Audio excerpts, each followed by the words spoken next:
Sot, Roza Anagnosti mbush 82 vjeç, një moshë që në rastin e saj nuk matet me vite, por me dritë. Me dritën që ajo solli në ekran, në sken, në kujtesën dhe ndjesinë kolektive të artit shqiptar, Tati Arti, i cili pavarësisht trysnisë ideologjike dhe diktatit të bikëqyrjes, mbeti i madh, sepse u mëkua nga shpirtra të mëdhenj dhe pasione të fuqishme.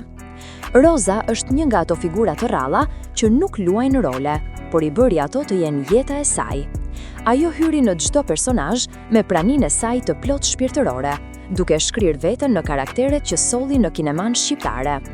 Rolet e saj nuk ishin thjesht krijime artistike, por gjendje njerëzore që ajo jetoi me përkushtim, me përvujtëri dhe me atë finesë të pashoqja që e bën aktoren e madhe të mos interpretoj, por të rrëfej vetë njeriun.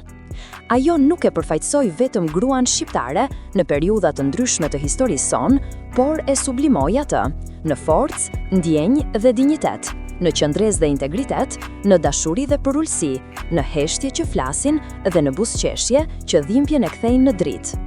Nëpërmjet saj, gruaja shqiptare mori zë, formë dhe frymë. Nga mësuesja në detyre posaçme 1963, Tefilja në Tokajon 1964, Rudina në Komisari Dritës 1966, Vera në Plagë të Vjetra 1968, Arta në Ndërgjegja 1972, apo Edukatorja në Qyteti më i ri në botë 1974, ajo vizatoi me mjeshtëri të rrallë një mozaik ndjenjash e karakteresh. Me një thjeshtësi mbretërore, Roza i dhuroi secilit rol frymë, shpirt dhe aromë njerëzore, duke përputhuar brenda tyre thelbin e vetes së saj, gruan e urtë, të vendosur, të dashur dhe të ndershme. Sa më shumë që ajo u bë pjesë e filmit shqiptar, aq më shumë u pasurua vetë historia e tij. Në çdo paraqitje, ajo solli një cilësi të re ndjenje e komunikimi, një thellësi që jepte jetës kuptim përmes artit. Në shtëpinë tonë 1979, si mësuesja e përkushtuar, ajo mishëronte moralin dhe kujdesin e kohës. Në Mësonjtoria 1979, si Dafina, ajo u shndrua në simbol të fisnikërisë së heshtur, një shkëlqim që mbetet vezullim edhe sot. Bardha në dita e parë e emërimit 1981, personazhet e Rrugës së Lirisë 1982, Mrika në Besa e Kuqe 1982, Luli në Taulanti kërkoi një motër 1984, janë faqe të një albumi të artë ku secili rol bart dritën e shpirtit të saj. Rrugëtimi i saj artistik vijoi me përkushtim e dinjitet, duke skalitur në kujtesën e filmit shqiptar figura të paharruara.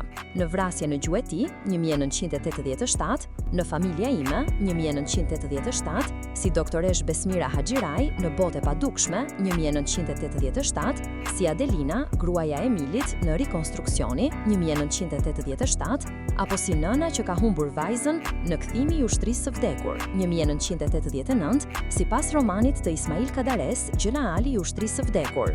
Në këto role, ajo e shndroi dhimbjen në poezi, dramën në dëshmi, ndjenjen në kujtesë.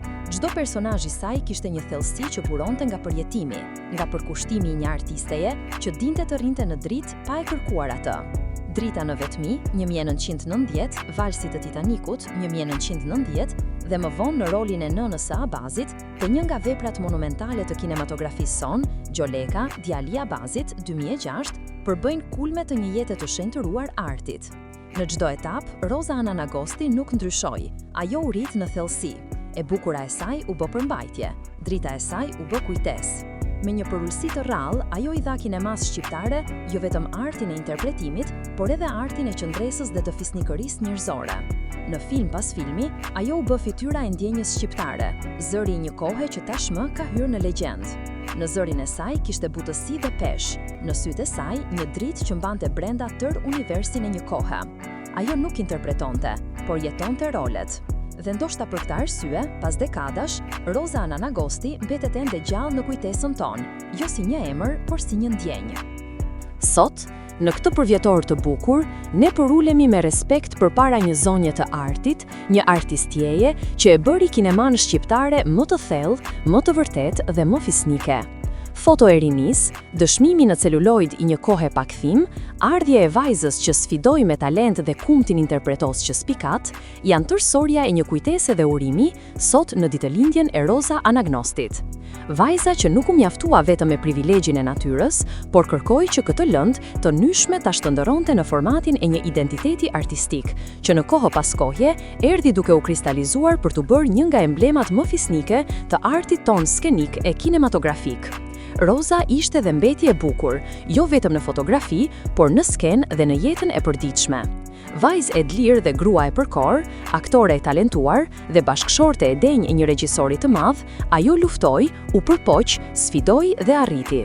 I u dorëzua artit me shpirt e me mish, duke i dhënë jetës një kuptim të vetëm, të shërbej përmes interpretimit, përmes përjetësimit të ndjenjave dhe karaktereve që mbetën në kujtesën e një kombi. Ajo është një hir që koha nuk e zbriti dot nga pjedestali, edhe pse vitet kanë rishkruar në dritat e skalitura të frymës portretin e Rozës artiste.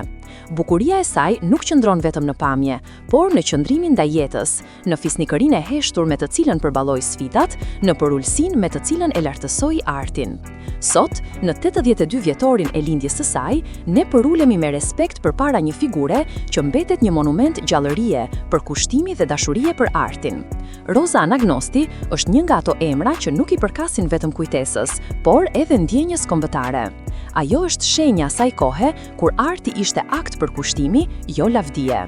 Ky shkrim i dedikohet aktores tonë të dashur në 82 vjetorin e lindjes nga shkrimtari dhe studiuesi Albert Vataj, realizuar me dashuri nga stafi i faqes Na ishte dikur.